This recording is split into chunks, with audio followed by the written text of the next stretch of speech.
Welcome back now to Worldview in the second part of a conversation with Hillel Neuer. He's the Executive Director of UN Watch. In this part of the discussion, Mr. Neuer looks at the future of human rights and the UN. But first I wanted to know about UN Watch itself. And my next question was, what is UN Watch? UN Watch is a non-governmental organization founded in 1993 by Maurice Abram to monitor the United Nations according to the principles of its charter and to promote human rights for all. And Maurice Abram he passed away about 6 years ago, was for all of us an inspiring figure. He was one of the leading figures in the civil rights movement, and he marched arm in arm with Martin Luther King Jr. in Georgia, where Mr. Abram was from. And he was the lawyer on the 1963 case, Gray versus Sonder, one man, one vote. And throughout his life, he was active on leading human rights issues. When he came to Geneva, he was ambassador of the United States to the UN in Geneva, and he retired. He saw a need for an independent body to monitor the UN.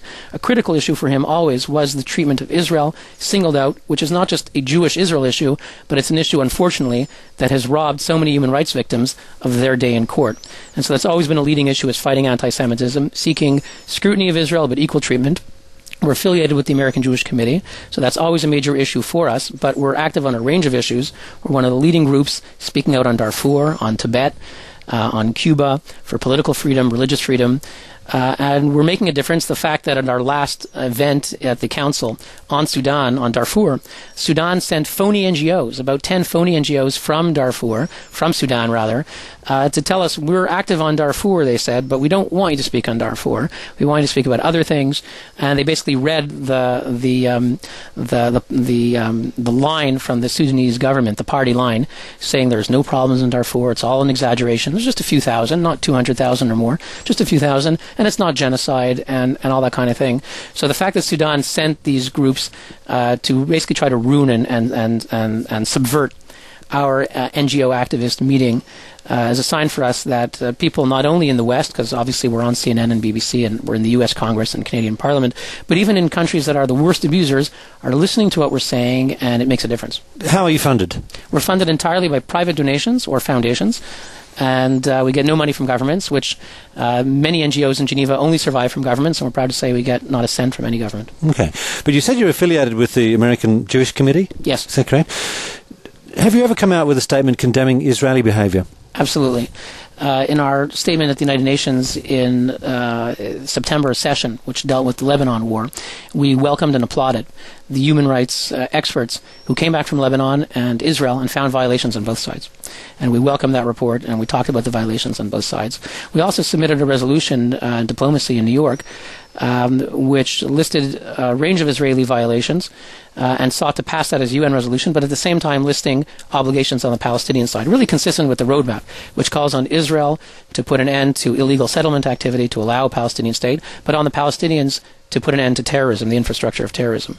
And so UN Watch has been consistent.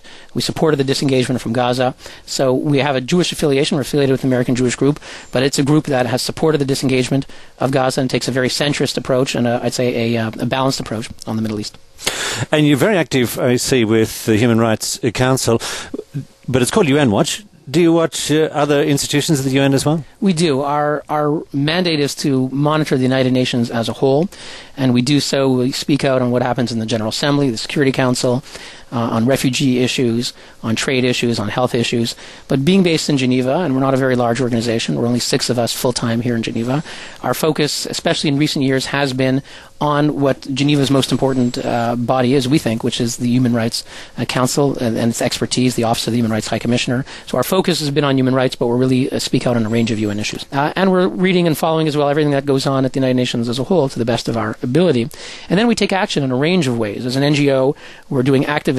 We have, if people subscribe, we have a website for our listeners who are interested. It's www.unwatch.org, and they can sign up. We send out action alerts. So Aung San Suu Kyi heroically remains under house arrest in Burma for just being elected democratically to lead her country, and no one's doing anything for her. Well, we are. So we send out action alerts. You can actually click and send an email to leading figures in the European Union, at the United Nations, or governments, and convince a country like South Africa, you're a democracy, South Africa, you benefited from international human rights activity that ended apartheid in your country. Why are you not speaking out now in Burma? So we'll send 1,000 or 5,000 emails to the ambassador of South Africa, and we think it's making a difference.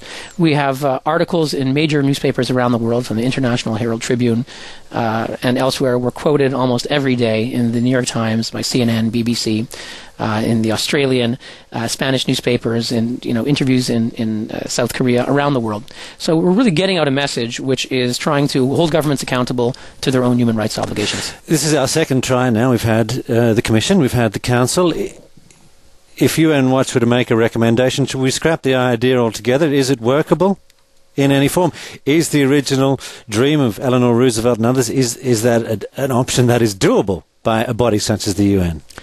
I'm not sure we have the answer. It's 60 years later. We had built up an impressive infrastructure of norms. You had the Universal Declaration. It had never happened before that every government had signed, an undertaking to respect universal human rights, and other documents and other human rights experts. And we're seeing a certain dismantling of it. We're seeing a dismantling of the mechanisms for scrutiny. We're also seeing ideologically a dismantling of the idea that governments should be held accountable. So there's both an ideological and I'd say and a physical dismantling happening. And I think human rights advocates around the world are frustrated because we came together to propose something new. We've opened up a Pandora's box, apparently, unbeknownst to us, the law of unintended consequences, and things do not look better. And, the elections are coming up. The governments who are getting on, Belarus, one of the worst dictatorships in all of Europe, is 99% going to be elected to Eastern Europe. It's going to replace Czechoslovakia, which is one of the leading countries that knows what it was like to be living under a totalitarian regime. Country Václav Havel is going to be replaced by the dictator from Minsk, from Belarus. So, and if you look around the world, the new elections things are going to be probably even worse on the whole. And so, for human rights advocates, I think it's very frustrating. Some are tempted to say, "Let's give up." That is not our approach. We believe the Council is here, whether we like it or not, is here to stay. The UN is here to stay. It's a universal forum. Winston Churchill once said, "I'd rather have jaw than war."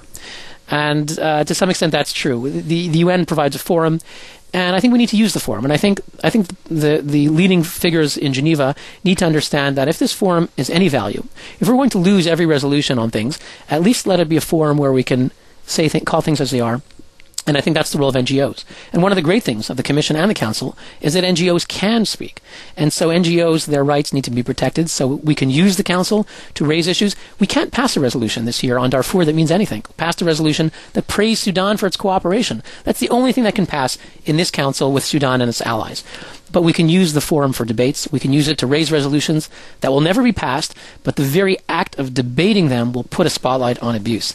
And so I think we haven't given up on this body. We can use it to advantage, but there has to be a recognition of what can be achievable, and we need leading figures. Louise Arbour, I think, has been doing a great job. She needs to do more to stand up for NGOs. She was asked about my speech in New York on March 30th, and she said it's not her issue, it's the Council's issue, but she said she criticized the speech, and she said, she criticized my use of the word butchery for the actions of Russia and Chechnya. Well, she was the prosecutor against the butcher of Belgrade, Milosevic, and Human Rights Watch and other leading groups talked about the butchery in Chechnya. So if human rights groups can say it everywhere, why can't we say it in the Council? So I was a little disappointed that some leading figures aren't protecting the actual ways where NGOs and other activists can use the Council for good. The voice there of Hillel Neuer, he's the Executive Director of UN Watch, and the speech that he is referring to is one he gave to the Council in March this year when he accused the Council of not fulfilling its mandate in spirit or in fact. It was quite a robust attack and caused the President of the Council to take the unprecedented step of censuring Mr. Neuer for his comments. You can see the speech and the reaction on YouTube, and also I believe it can be found on their own website, which is www.unwatch.org. And that's it for Worldview this week.